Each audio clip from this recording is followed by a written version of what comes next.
Melatonin is a hormone, often called the hormone of darkness, simply because melatonin tells your brain and your body that it's nighttime and that it's time to sleep. Melatonin is naturally produced by your brain, and it's released by a very small gland deep within your brain called the pineal gland. However, you can also buy melatonin in certain countries, and some people will try to use it as a sleep aid. But melatonin isn't quite as effective as you may think.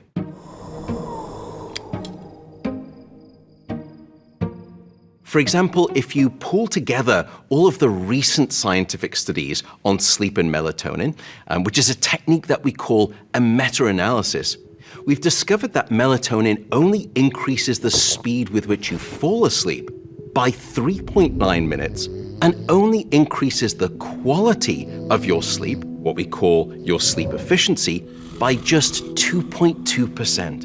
And this is very understandable, since the role of melatonin is primarily in regulating the timing of your sleep, rather than being involved in the generation of sleep itself. That's down to a very different set of brain mechanisms. It's also important to understand that melatonin is not well regulated as a supplement in several countries. As a result, the purity and the strength of melatonin that you buy is often unreliable. So if you're looking to optimize your sleep, it's best to focus on the basics, the things that we know make a real difference. Things such as regularity, keeping your bedroom cool at night, getting darkness in the evening, and for example, trying to dim down half of the lights in your house in the last hour before bed, and then reverse engineering this by getting plenty of natural daylight in the morning hours. And finally,